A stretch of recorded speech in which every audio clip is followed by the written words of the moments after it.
Hey guys, welcome to another Complete Developer Raw, a live show with Will and BJ. Hey, there we are. What's up, y'all? So I have been working on my slideshow for Codeland. If you guys listened to the episode that came out today, I announced that I will be speaking at Codeland up in New York this July 22nd, I believe. It's the Monday there. I don't know if it's the 21st or 22nd. I have to look at the calendar. I'm bad with dates. Um, so, anyways, it's going to be interesting. It's short talk, about 15 minutes, kind of telling my story. It's the talk is titled "Med to Dev: My Journey Through Depression," and so when I was putting together, I started working on it. I realized that there's not really slides. Like what I'm gonna like outline my life. No, Yeah. nobody cares about that. They don't want to see that. So I thought, well, maybe I'll throw some pictures up and um, looking for pictures, and I got rid of a lot of pictures, and I just don't have pictures of certain things. And I thought, I kind of, I was my friend Alicia that I've talked about opened up an Etsy shop, and I was looking at some of the art in her Etsy shop. I was like, man, that would look really good if just put up on the slide while I'm talking about this one topic. And so I was thinking about. I was like, yeah, I'm gonna ask her if I can do that. And as I was looking at more of her art, I realized, hey, that piece would look good for this other topic, and that piece would look good for this other topic. So I just when I asked her, I was like, "Hey, I'm putting together this talk, kind of about my journey through depression, and I thought some of your artwork would look really good on screen behind me. It's sort of get that double effect there because it's very her art is very moving and powerful, and she like I was like, may I do that? And she's like, you're asking me permission to basically advertise for me. So she was all cool with it. Actually, this afternoon she sent me a bunch of texts with she's like, this here's a couple of pieces I think would look really good. We're gonna get together and like I'm gonna go through the talk and show her what I'm thinking. But she sent me a bunch of stuff because I've got a meeting with Saran tomorrow evening about it. So I'll be working on that actually tonight after we get done putting the stuff that she sent me into the slideshow. So it's gonna be really cool. Also, same talk. I'll be giving the same talk. Well, not the same one, but a variant of it at Music City Tech. It's going to be a bit longer. It's a full session there. So I'll probably extend the story a bit and then kind of talk about some of the other things that are going to be going on or that went on and some of the ways that like to mentor and help people going through stuff like that. So it's going to be a little bit different for the one that I give at Music City Tech, but still it's really cool. It's I personally think it's a powerful moving story, but then again, it's my life. Sounds like a Bon Jovi song. So what's going on with you, man? Well, I have escaped the database nightmare that I have been living in. I finished up the last of the really nasty stored procs I had to do today, and probably more of them will not be landing on my plate. That is a tremendous sense of relief, just not That's dealing nice. with that. Yeah, there's just some, there's a lot of stuff that's really complex. It's right in the guts of the system, and it has to be right because it's security related. And yeah, so it's been an unpleasant 3 or 4 weeks, I guess, of completely living in SQL. Um, I mean, I just got to like add logging tomorrow. It's like nothing, Nice. comparatively. No. Um, also, just trying to think what else is going on. I mean, other than that, I have one of my previous side projects has started heating back up again, Hmm. and so I'm getting a lot of communication around that one, and I'm hoping that that picks up and gets me somewhere. Um, the final thing is I'm really fighting the urge to do some more consulting work. just because I think I have time this summer to start kind of picking up some of that, and I'm kind of missing it. Hmm, So I'm not sure if I'm going to do it or not, but just throwing that out there. cool. So podcast wise, we got some changes coming up. We're actually going to change the Facebook Live format a little bit. Will and I had our business meeting finally. I know I caused us to push it off a month because I needed a month break, and it was really funny because about halfway through the meeting, Will was like, "Man, I wasn't sure about that month off, but you're like so much more relaxed than you were at the end of April." I'm like, "Yeah, I had finals at the end of April. Of course, I'm more relaxed than I was then." um, but one of the things we discussed is changing up the Facebook Live a little bit. Most of the questions I get come from Quora. And things like that, but we also get to talk to people when you guys are on here. I say Facebook Live, but we're also on YouTube and I think a couple other places.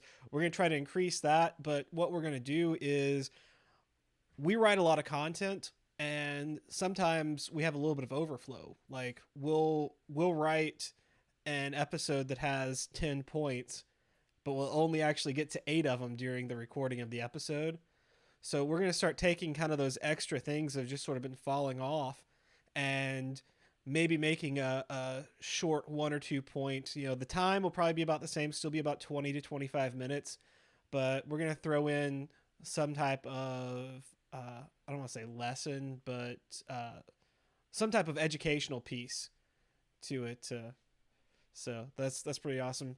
Josh Kilgore's on, so he's wearing the same shirt as me. So awesome, dude. Music City Code. This is an older one, so yeah. Uh, let's see, and it's gonna be fun. I think, and we're gonna cut back on the questions, and we'll still have some listener questions, but that's not going to be the focus of the live. The live is going to be sort of a little bonus material from stuff because we're getting to that point in our writing that we've got extra stuff that isn't in an episode. And we've had a couple of episodes that were just like, all right, let's find a theme to put all these like little pieces together. And so we're going to start throwing those into the live and just sort of providing a little bit more. I think like Will and I both think that it's going to provide more value than just answering questions straight up like we do. We'll still, like I said, answer questions, but that's the direction we're going. So speaking of questions, let's go ahead and move into our first one. What jobs can a full time software developer do on the side? That's our first question. I would say that you can probably do anything that you can get a contract position doing. It is going to have to fit around your work schedule, but for the most part, we're not on call all the time, and our hours are kind of constant. So, I mean, you could be a bartender pretty easily. You could, you could be wait staff. You could do any number of other things. I wouldn't do anything that was intellectually taxing, just because you're probably pretty cooked when you get done with work, or at least some of the time. Mm-hmm. But there's really not a whole lot that's going to keep you from, taking on another role. I would also suggest probably doing something where you move around a little bit. Yeah, I agree with Don't that. get another job in front of a computer. Yeah, don't make your side job sitting in front of a computer talking to people. Say the Ooh, two podcasters. yeah, or writing a book. Ooh, I just realized something. I didn't shut the door completely. I have a furry friend who has joined us. I normally, yeah, he pushed the door open. It's kind of storming out a little bit, so maybe he's a little scared. Poor boy. But yeah, no, I agree with that. Get something that where you are moving around. Um, Maybe if you're a little bit more outgoing, get something where you interact with people as well. Um, so that would like waiting, wait that kind of stuff. As software developers, we generally have a pretty steady income, pretty well paid income. So you could get a job doing something that is like tip based and stuff, and not have to worry about that for your income. So, all right, moving on to our next question. Why does the tech industry avoid hiring older programmers? We hear this one a lot. Actually, I see this one a lot, but we also hear it a lot. Um, dude, this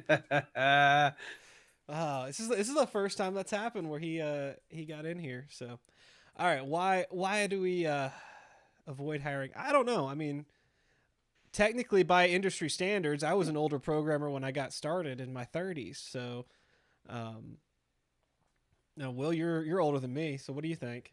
I think it's because we're more expensive. Yeah. And especially if you've been doing stuff a long time, there's a lot of BS that you're not going to play that game. Mm-hmm. So when they go, oh, you can work 80 hours a week and we'll give you a tiny sliver of equity. You've played that game in your 20s and Mm-hmm. you're not going to fall for it now. So it's harder to manipulate you. You're more likely to have kids. You're more likely to have other options.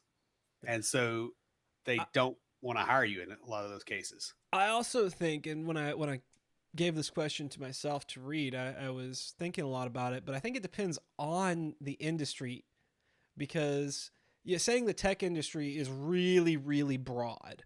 So the startup industry, yeah, what you said is very, very true about that, the startup kind of culture and stuff like that.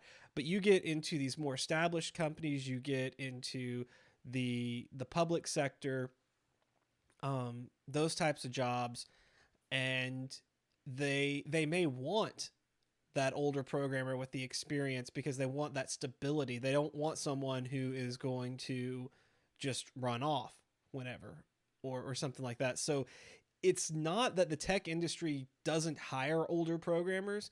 It's that older programmers have a different role, a different type of job that they can get into, I think. Because I've seen plenty of older programmers in the industry. I work with a few that have been in management and said, you know what, I hated it. I did it for a few years and I went back to programming because this is what I love. This is my passion. Um, that's another thing is sometimes you get older programmers that lose their passion, and that's what a lot of companies are looking for. I know when I got hired at my job, the first job I had, the uh, the manager that hired me, he came out and like my coworkers told me this after I'd been there for a little bit. He was so excited because of my enthusiasm and excitement about development. So, if you are an older programmer, you got to still have that enthusiasm, that love for it, that love for learning. So, Yeah, and I think that may be a big part of it too, because by the time you're older, you've had so many opportunities to have that burned out of you. right, right. All right, guys. So we talked about this week's episode. Next week, we have a really interesting one coming out, The Long Quit. At the moment, it's pretty easy to quit a bad job and find a better one. There's a ton of advice out there about how to leave a job and start a new one, but there isn't much out there about how to handle a job that is comfortable, but maybe not a good long term choice. This might occur, for instance, when you're in a place where you really can't be promoted or where your salary just isn't likely to go up. It can also happen when you want to drastically change what you're doing on a day to day basis. It's challenging to make that leap from a job that is just okay, that you're comfortable at, to one that really excites you and makes you happy.